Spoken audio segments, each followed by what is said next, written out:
So if everybody can take a seat, we're going to get started. There is a session right after this one, so we'd like to be on time. Thank you.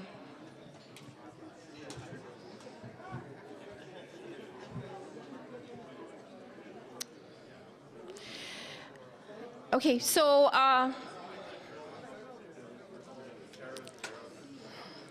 yeah, I'm now going to start looking at people to see if they will sit down.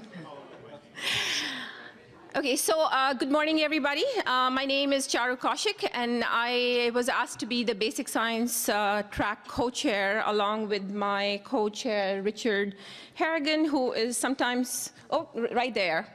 And he refused to come up on the podium with me. So, but on behalf of Richard and myself, it gives us great pleasure to introduce today's plenary session speaker for basic science, Dr. Galit. So I'll start off by saying this is a bit of a homecoming for Galit. When we were asked to choose topics for basic science, both Richard and I agreed that we wanted to do something that reflected the change in thinking that we've had over the last few years about what it would take for an efficacious HIV vaccine, and in looking through publications and who would be, be able to reflect that thinking. I looked at Galit's paper, and I had been following that literature. So, she's on the cutting edge of showing us sort of the shift in paradigm about what antibodies can do. So, as most of you probably know, that the shift has been from focusing the vaccines on neutralizing antibody to realizing that the correlates of protection are actually not neutralizing antibodies. So Galit's been sort of leading on the cutting edge and leading the area in this field. And as I said, it's a bit of a homecoming. So we realized afterwards that Galit is actually from McGill, from where she did her PhD, and she's now at Ragon Institute, MIT, Harvard Medical School, so obviously doing very well for herself. And her lecture will speak for itself in terms of the quality of science and her energy level. So welcome, everybody, and I hope we enjoy the next 45 minutes.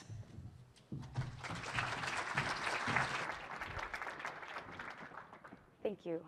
Thank you for that introduction, Charu. So I have to say that I think that, as a basic scientist, I think about, kind of milestones in our development to know sort of if we're on track to getting to where we want to go, ultimately. And I think about, sort of we think about these eureka moments, like when we make a discovery that we think is truly novel and exciting, and that's what gets us to where we want to go. But it's not until the community recognizes that eureka moment as being meaningful that we really know we're on the right track. And so I just want to say this as a little preamble, that, I remember my first abstract being accepted. I'm sure Nikki does too, my mentor, Nikki Bernard. I remember my first grant getting accepted, my first paper getting accepted, but nothing was more meaningful than when I got this invitation from Charu and Richard, because I think that it's this community home that matters most. And if you all recognize this work as being potentially meaningful and helpful, I can't tell you what would be more important to me, knowing that this community values what I do. So thank you for that invitation. I was really moved. I had tears in my eyes. And then my mom did something really funny. And she actually found the first picture of me when I went to my first CAHR meeting. So back in 1999, for all the young investigators here, I thought I'd throw this in just for fun. It was a meeting in '99 in Victoria, and Mike Grant and Rafiq Sekali selected me for an abstract. And this is a very embarrassing picture, but I thought you should all see this. And I gave a talk, and it was really lousy. I have to say it was the worst talk I've ever given. I hope I'm going to be better today. But all I want to say to the young investigators is stick to it. You may get invited back. The amnesia takes about 15 years, but you may get a chance to talk at this meeting again. Okay, so let me start with my conflicts of disclosure. So we do work with a number of major vaccine companies. We do not receive direct funding from them. We work under different governmental agencies to really make these projects work. So I just wanted to mention that. But what I'm going to present to you all today is this new concept or new platform that we've been trying to develop over the last 5 or 6 years to try to understand the vaccine-induced immune response in a new way, in a novel way that really takes into consideration how antibodies work. And I'm going to go through that in just a few minutes. And the idea here is to use this type of platform not only to identify the correlates of immunological protection against HIV, but to utilize this type of methodology to design next generation vaccines or to down select candidates that are on the horizon that look more promising for moving into human trials, phase 0, phase 1 trials. Okay, so everything began with this one question. So we asked ourselves about 6 years ago is how do antibodies protect us from infections, both following vaccination as well as following natural infection? And so what I've done here is to put together a little bit of a slide that sort of shows you my idea of how these antibodies work based on the literature. So essentially, when a virus gains access within a tissue compartment, that virus establishes a localized foci of infection. And eventually, one cell, multiple cells become infected, and really that virus or infection really wins or establishes itself when one single virus or one single cell is able to escape into the systemic circulation and cause disseminated disease. And so vaccinologists have been ultra-focused and almost dogmatic about this notion, as Charu mentioned, about this idea that we have to attack the virus at that very first step, and that the only protective vaccines against HIV and other pathogens are those that can induce antibodies that hit the virus before it hits the first cell. So these are these neutralizing antibodies that mediate sterilizing protection. But that's not the way that most antibodies protect us from infection. What they do is something a little bit different. So during an immune response, we make antibodies that try to hit the virus, but the most of the antibodies we generate are actually antibodies that hit the second line, third line, fourth line epitopes that are actually expressed on the first infected cells. And what these antibodies do is these antibodies are superbly efficacious at recognizing their epitopes, but they are also programmed in a way that they can recruit innate immune cells that are localized within those tissue compartments to rapidly destroy anything to which those antibodies are bound, and thereby eliminate those first infected cells, eliminate those foci, and prevent downstream infection. So the question we asked ourselves in the laboratory is, what is special about these antibodies? How do they work? Which functions are the most relevant? And how can we design vaccines that induce those in a more deliberate manner? So how do these antibodies work? So when a cell becomes infected, antigens are expressed on the surface of the cell. These antigens act as baits for antibodies raised by the immune response. And what these antibodies do are three different things. The first thing that they do is they mark the cells as being aberrant. The innate immune cells have no specific receptors. They need antibodies to provide them with specificity.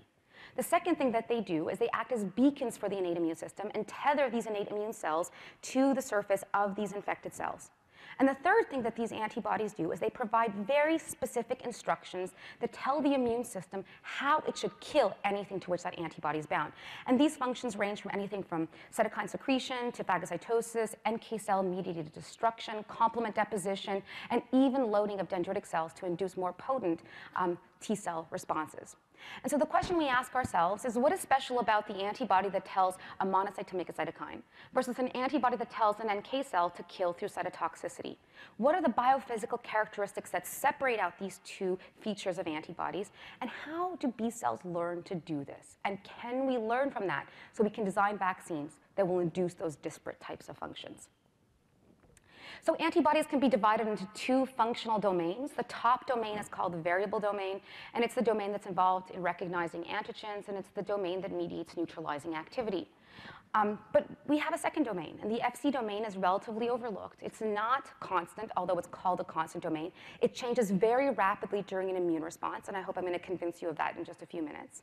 And this constant domain is really the domain that links the innate and adaptive immune system. It is the domain that provides instructions to the innate immune system to mediate a diverse set of functions, including the antiviral functions I mentioned before.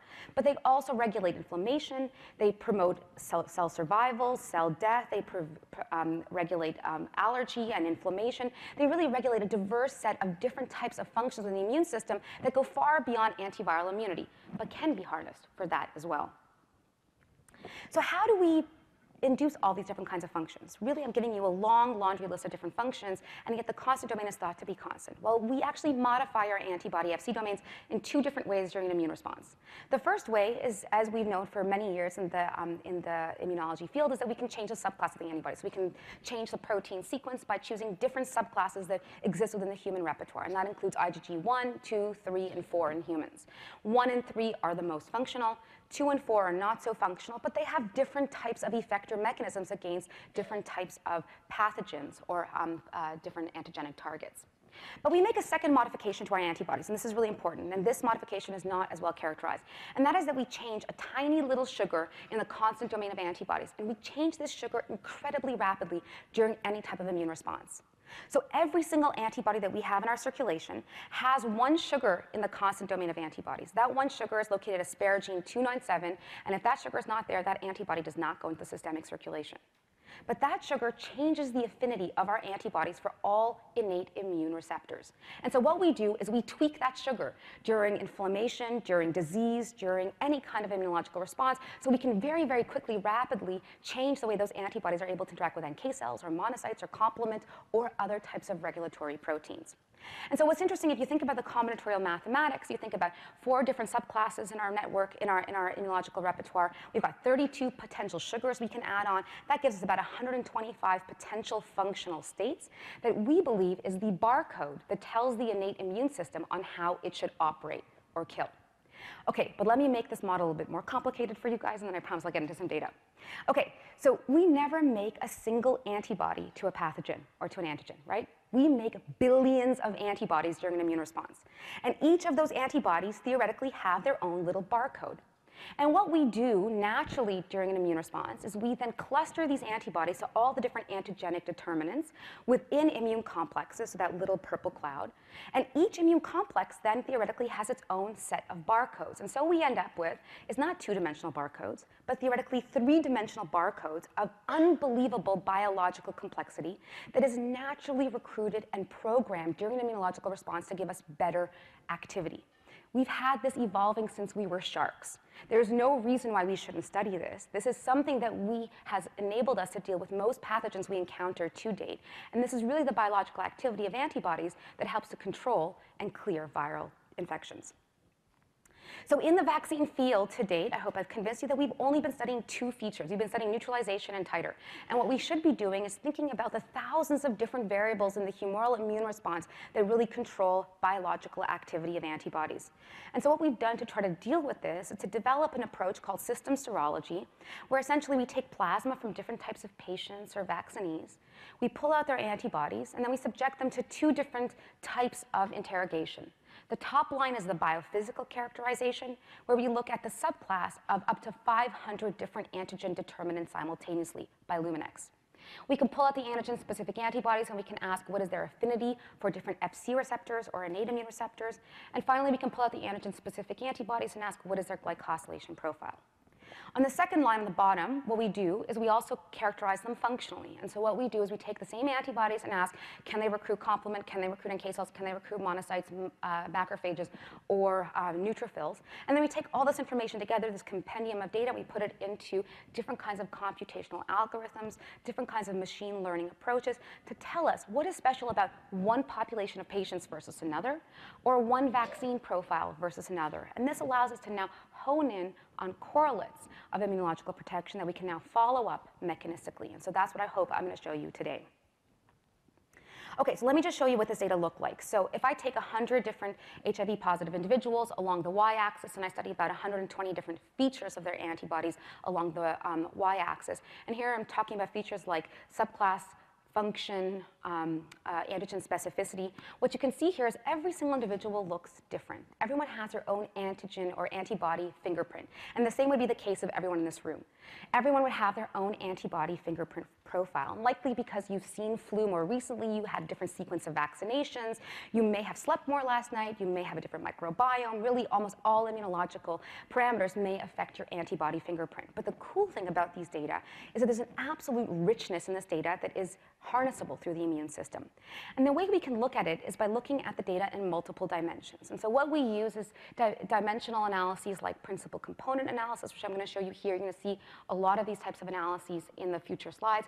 And all of these kinds of analyses do is they kind of cluster data into patterns. Okay, you take all the data and you ask what is special about one group or another. So if I took everyone in the room right now and I put you guys in a principal component analysis, probably the primary difference would be girls on one side, boys on another side. Maybe the next would be long hair and short hair. But what principal components just does is it looks for patterns that segregate data into common sort of profiles. So what you see in the principal component analysis on your right side is that you can see that there are some individuals, for whatever reason, that make antibodies that bind better to Fc gamma R3 receptors.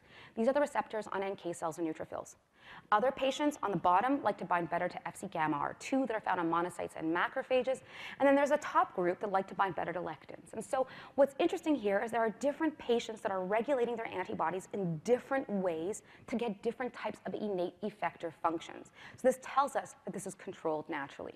So how can we use this now to understand vaccine-induced immunity?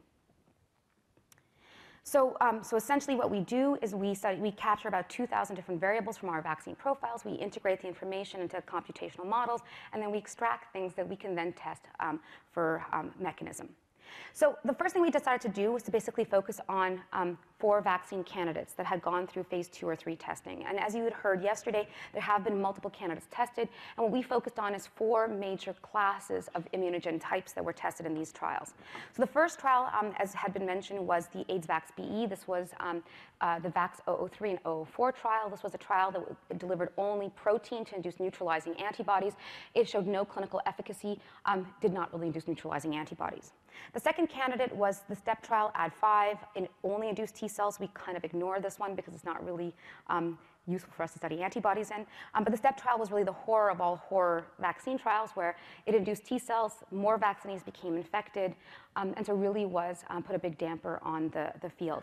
But luckily, in the background of the STEP trial, there was a third trial that was already underway, was the RV144 trial. This trial aimed to induce a more balanced humoral immune response, trying to induce both T cells and B cells using a poxvirus prime, and the same protein that was used in VAX-003 back a few years earlier. And this vaccine had this glimmer of hope of about 31% protection at year 2 and 60% protection at year 1. So there was really this potential to find something important and promising in that vaccine trial. And then finally, the fourth trial that you're going to hear a little bit about in a few minutes from this presentation was the HVTN505 trial, also aiming to induce both T cells and B cells. It did use the AD5, luckily did not cause harm, but showed absolutely no efficacy in protection from infection. So what we did for this first analysis, this is published data, and then I'm going to move to all unpublished data, is to focus on the 2 trials that use the same protein, both conducted in Thailand, VAX-003 not protective, the first one, and RV144, which showed a moderate level of protection that was conducted a few years later. So for every single function that we tested, no matter what function we tested, whether it was titer, specificity, cytotoxicity, phagocytosis, every single time VAX-003 looked better. And I'm just showing you here titer on the plot. So VAX-003 from a quantitative level always looked like it should have protected better, but it didn't. RV144 won, and the question was why was RV144 better?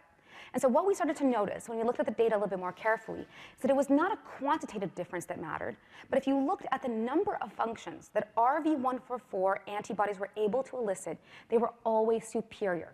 So every single time RV144 induced antibodies, those antibodies had a higher likelihood of recruiting multiple functions simultaneously. So in the blue, we have at least 3 functions, if not more. They could recruit NK cells, monocytes, complement, you name it. They were antibodies that could take advantage of any innate immune mechanism that was present at any site where the virus may come in contact with the host. And that was great. VAX-003, significantly different, more dual functional or monofunctional antibody responses.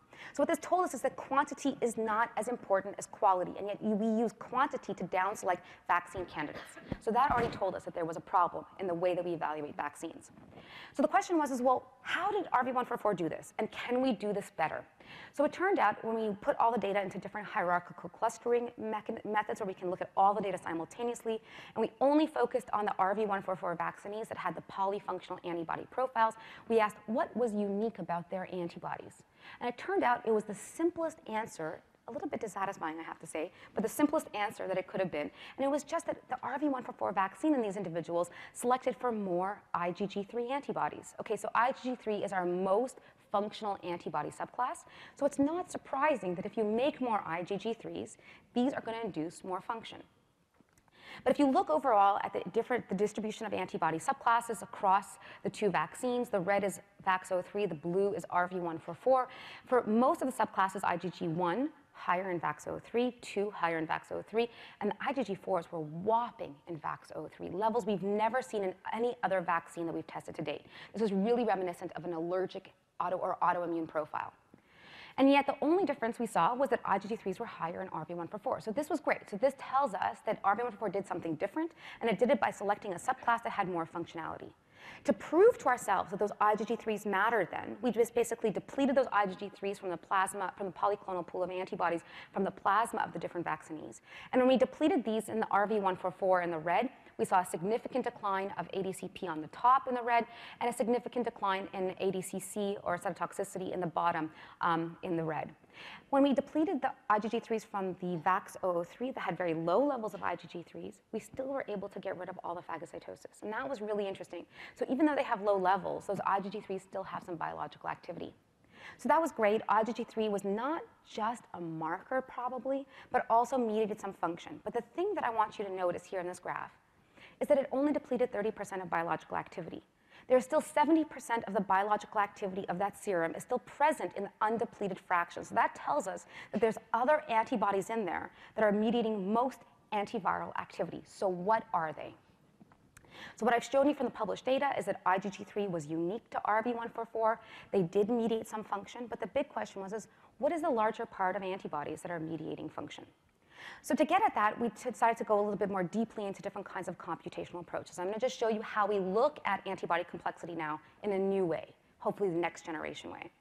So what we did is we looked at the VAX-03 again. We looked at RV144. Now we rolled in another trial where we know clinical efficacy. So we rolled in the Ad5 DNA. And this time what we decided to do was to add in, for fun, a fourth trial. So we added in a new experimental vaccine that's just moved into phase 1/2 trial testing, which is the Ad26 vaccine from Janssen. And this vaccine is particularly interesting because it repeatedly shows protection from infection in non-human primates, challenged with pretty robust SIV strains. And so we decided to look at these 4 vaccine trials and to begin to look to see what we can learn from networks of antibodies induced by vaccines. So here you have all the data from the 4 vaccine trials, and we're using a very simple way of analyzing the data, which is just hierarchical clustering, or a heat map, which basically looks at the data in one dimension, only one dimension. And what you can see here, when we take all the data along the y-axis, all the different individuals along the x-axis, each color represents a different vaccine that's sort of deconvoluted, or sort of the legends on the top of the graph. What you can see is that this kind of one-dimensional analysis splits the profiles into 2 groups, very clearly 2 different groups. One group contains all adenovirus vaccines, and one group contains vaccines that include a protein. So that's interesting, but not really exciting. I mean, it's not surprising that different kinds of immunogens induce immune response, different kinds of immune responses. And this heat mapping approach, although it tells you something about the differences, you can't really pick out which features are the most meaningful. So we said, okay, 1 dimension is not enough. We need more dimensions. So we went to the next method. Now we go into 2 dimensions using something similar to what I described earlier, which is this kind of patterning type of evaluation using principal component analysis. So now what I'm showing you is RV144 in the red, VAX-003 in the blue. And what I want you to notice here is when you look at the data in 2 dimensions, the vaccine profile split is almost completely different. There's almost no overlap. If you look in 1 dimension, the blues and reds are kind of intermingled. Okay? 2 dimensions splits them out completely. And the cool thing about these analyses is you don't have to look at just the data as individual candidates. So here, each dot represents 1 vaccinee. But you can look at the actual mirror image of that analysis. And what that mirror image now contains is, instead of depicting each dot as a vaccinee, it depicts the data point that drove the difference. So if you look, what you see very clearly is the major difference in RV144 was the fact that they induced IgG3 antibodies. So that's great. That reconfirms what we saw earlier. But now you start seeing a bunch of features that are associated more with VAX-03, so on the top right of the graph. And those are potentially not such good features. But it tells us and gives us more resolution about the types of immune profiles that we think will be important to induce if we want to get protective immunity. So that's great, but it's boring. Let's go to more vaccines. So now we add 2 more vaccines in the mix. Now we're adding the adenoviruses in. And now what you see is all 4 vaccines split as completely different profiles. And that's super. The cool thing is, if you look in dimension number 1, it splits exactly like the one-dimensional analysis, like the hierarchical clustering. And what it shows you now is that adenoviruses are different than protein-based immunogens. So not surprising. But now you can look at what is the feature that drives the difference. It turns out that it's all about inducing GP41 antibodies. And that is likely because the protein-based vaccines did not include GP41 within the immunogen sequence, but it was included in the adenoviruses. So not surprising, but now you know exactly which feature drove that difference. Now let's look at the y-axis, because I think the y-axis is more interesting. So if you look at the red and blue, that's RV144 and VAX-03, and they split as very different profiles. Our VAX-03 is on the top in the blue, RV144 is in the bottom in the red. So what this shows us is maybe this is a split of protection versus non-protection, possibly.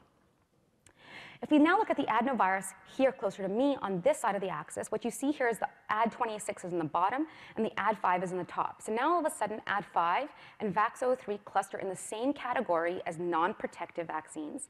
And the RV144 scatters with IPCAVD in the bottom quadrant, potentially as a profile of protective profiles versus non-protective profiles on the top. And what's really fascinating is there's a few RV144 candidates that cluster almost identically with AD26. So now all of a sudden you see a more desirable profile in this new and emerging immunogen that's out on the horizon. And interestingly, this is really related to IgG, the induction of IgG3 antibodies and a subclass of IgG1s with very interesting antibody function. Okay, so this is exciting, but it can get even better. Okay, I promise, so brace yourself. So we're not talking about just looking at individual features, right? So now we've been still doing sort of univariate analysis, just using prettier kind of software to do it. So we've been looking at which individual properties may drive different types of vaccine profiles, but what we want to understand is how do immune complexes work, right? This is how antibodies function. And so to get at that, what we wanted to develop, it was an algorithm that looks at the networks of antibodies that are induced. And so what we did is to essentially use transcriptional tools, transcriptional profiling tools that look at interactions between different types of genes to now understand interactions between antibodies and how does that inform how they drive different functions. And so I'm showing you here one of these interaction maps, one of these network maps, and this is for the VAX-003, the non-protective vaccine trial.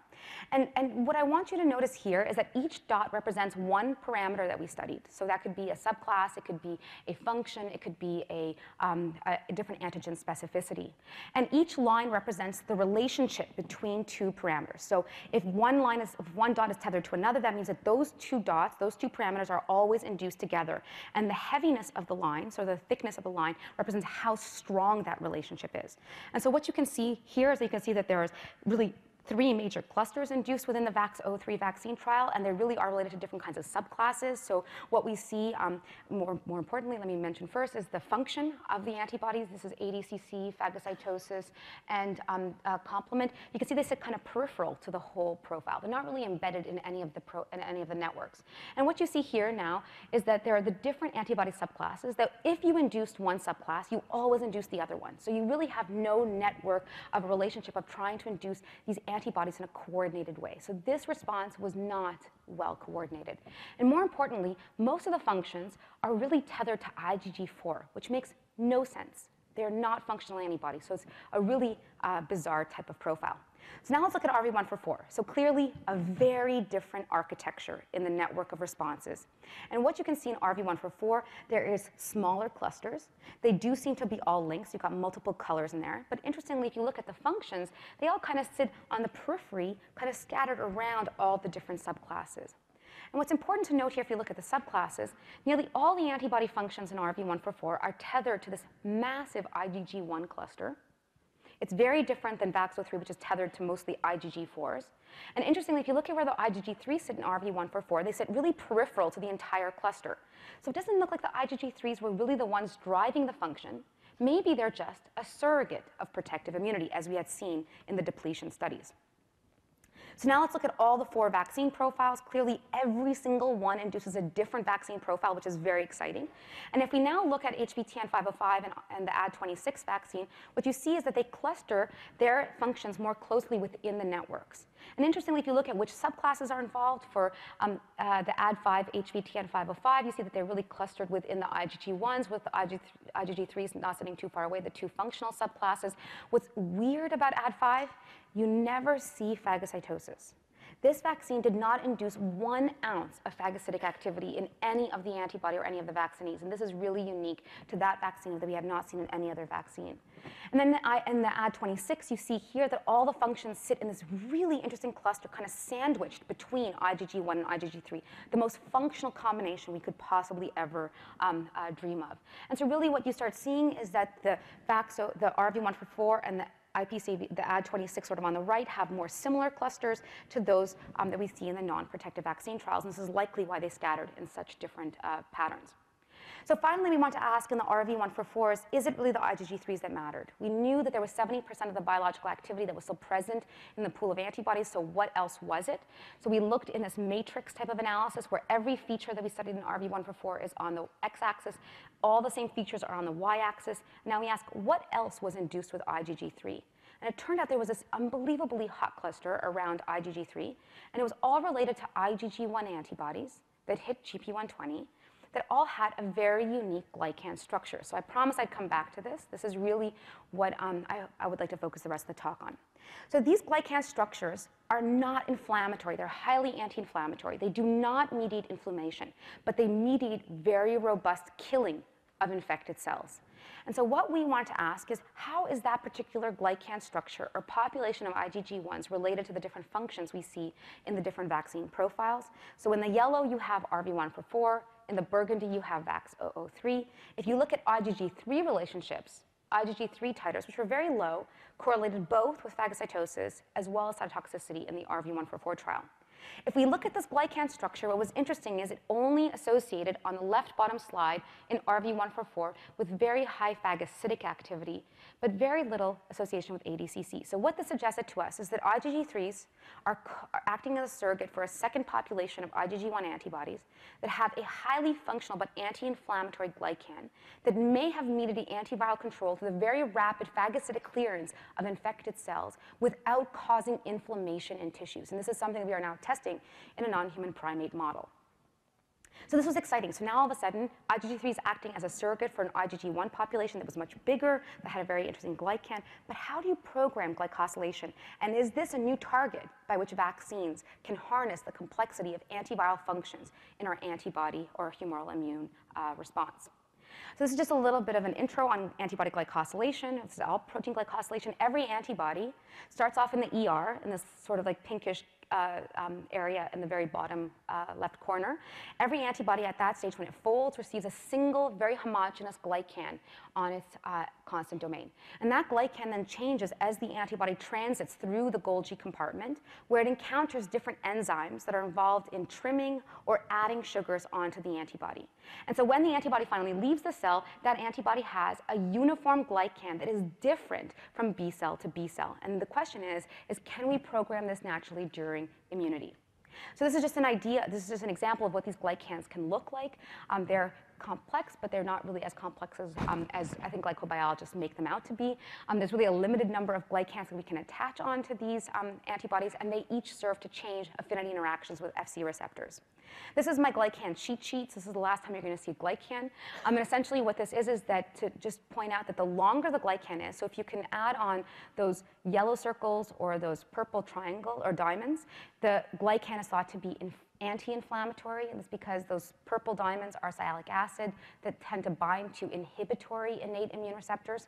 The shorter the glycan, the more inflammatory the antibody glycan. So the more inflammatory that antibody would be, because it can now bind to Fc receptors and mediate all kinds of activation and inflammation. And then we make two more modifications to the glycan where we can remove the little red triangle, the fucose. If we remove it, we make very high levels of cytotoxicity. This is what made rituximab so famous. We removed that little triangle and made rituximab 1,000 times more potent in clearing B cells in B-cell leukemia, lymphomas. And then we can also add on that little blue square in the circle, and that also by adding that increases the biological activity or cytotoxicity of the antibodies. So we can make all these modifications, and the question really is whether or not these change naturally during HIV infection. So what I'm showing you here is just a plot of 200 HIV-positive people, and the question really is are they tuning their antibody function naturally during an immune response? And what you can see here is very clearly is the folks who made very high levels of ADCC on the far right of the graph, those individuals tended to have less fucose, so they look more like rituximab, and they actually gained more bisecting GLUCNAC. So what that means is that they are at the same time controlling two different sugars in their glycan repertoire. They're tuning those sugars actively to try to promote more ADCC antibodies. So this means that this function is regulated. Even more striking is if we look at elite controllers versus chronic patients. We can see if you look at the blue lines, this shows you just their serum bulk antibodies all look the same, whether you're an elite controller or you're a chronically infected patient. But if you look at their antigen-specific antibodies, you see these elite controllers do something different. They are actively trying to make their antibodies more functional.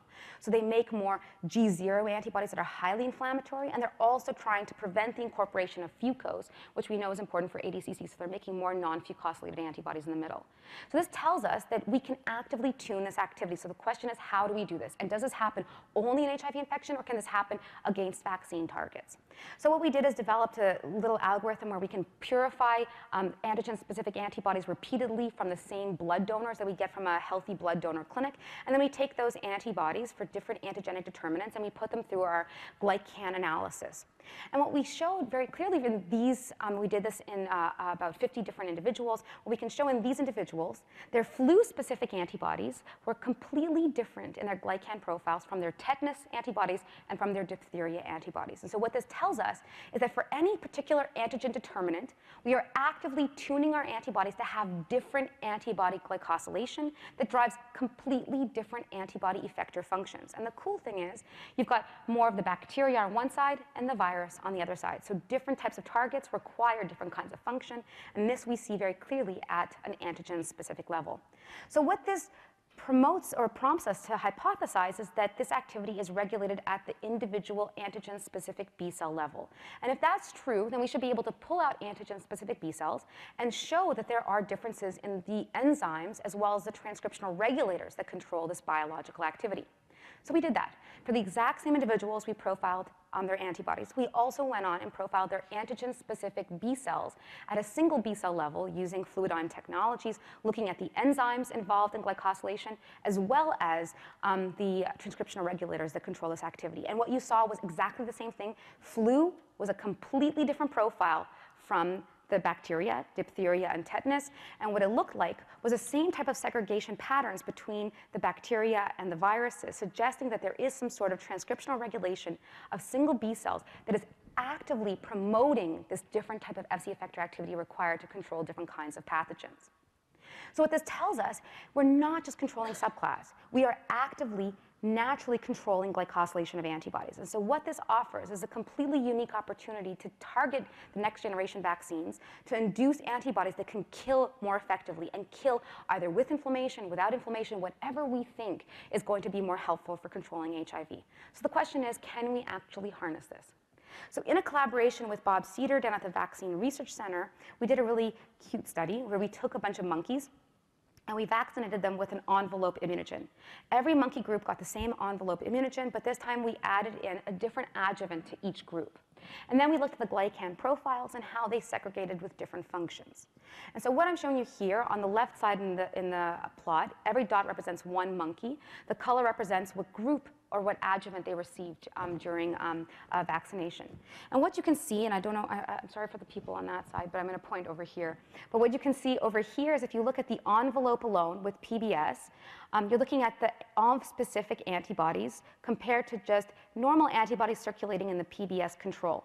And what you see is these two profiles look identical. So if you don't add an adjuvant, the antibodies that come out really don't look that different than your systemic antibodies that are normally induced.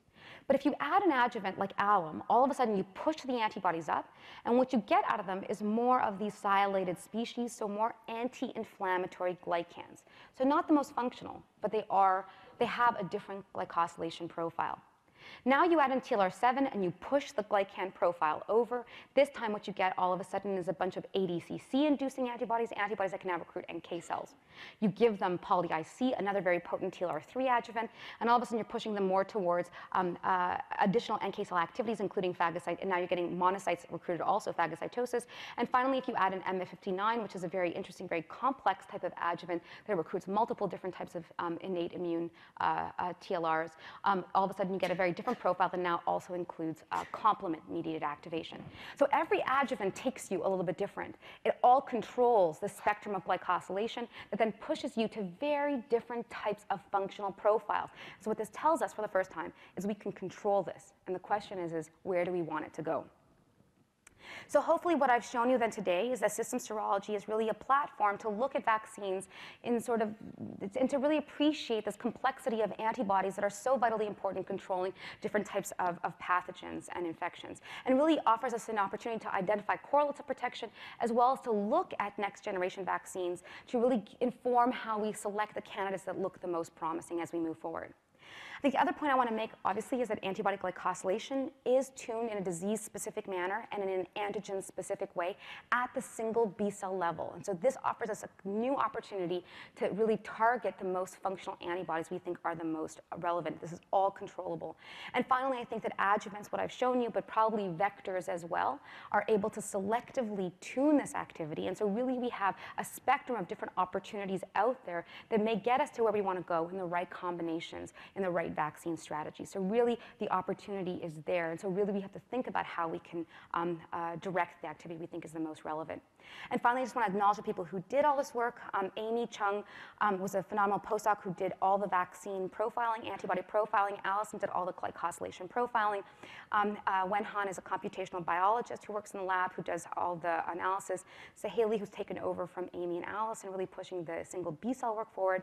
Manu and Kelly, who are also my systems biology collaborators over at MIT. And then, oops, I just ended that. And all the funders, oops, that are involved in helping us support this work. Okay, thank you.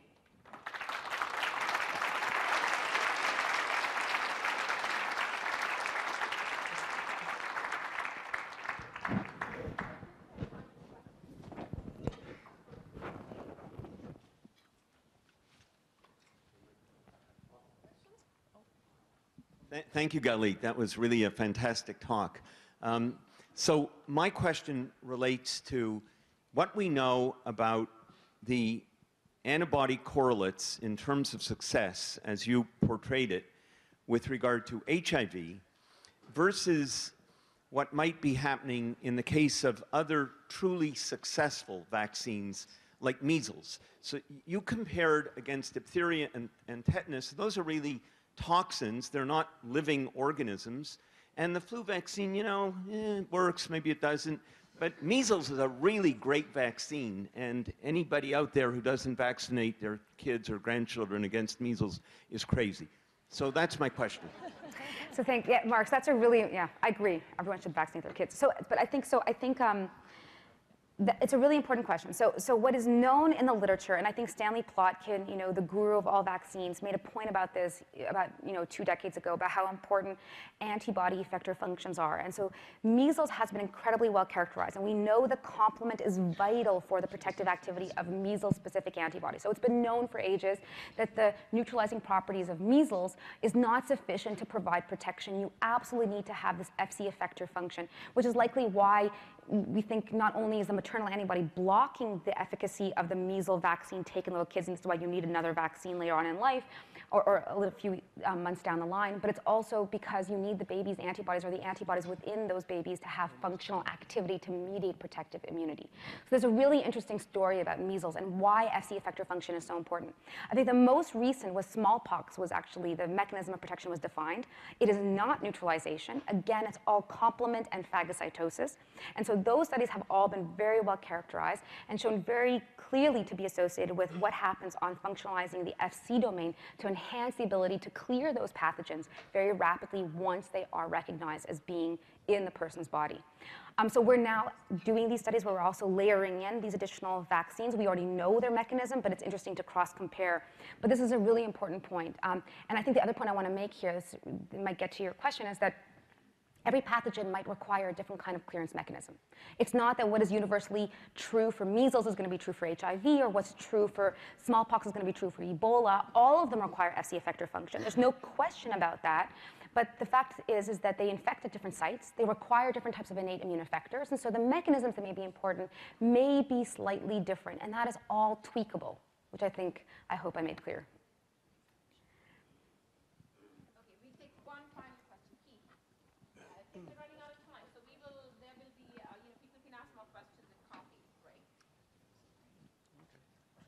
You want to ask Keith?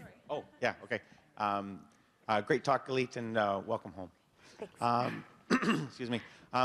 So when you're comparing different vaccines, you're really comparing multiple different parameters. So you're comparing between vaccines and whether the person was protected or not. Did you do the comparison where you just looked at RV144 and looked at individuals that went on to become infected after vaccination versus those that didn't, to see whether within one study you had the protective antibodies differ from those who didn't? Okay, so RV144, I think it was a really important trial for two reasons. A, it showed us a mechanism of protection, but also it proved to us that how important sampling is in vaccine trials. So RV144 took almost no sample from the vaccinees to reduce cost because there was so much activism against that vaccine trial. They only drew 2 mLs of plasma at 4 time points during immunization, which is completely absurd. So the ability to look at the case control samples was almost negligible. We have done a little bit of profiling for IgG3.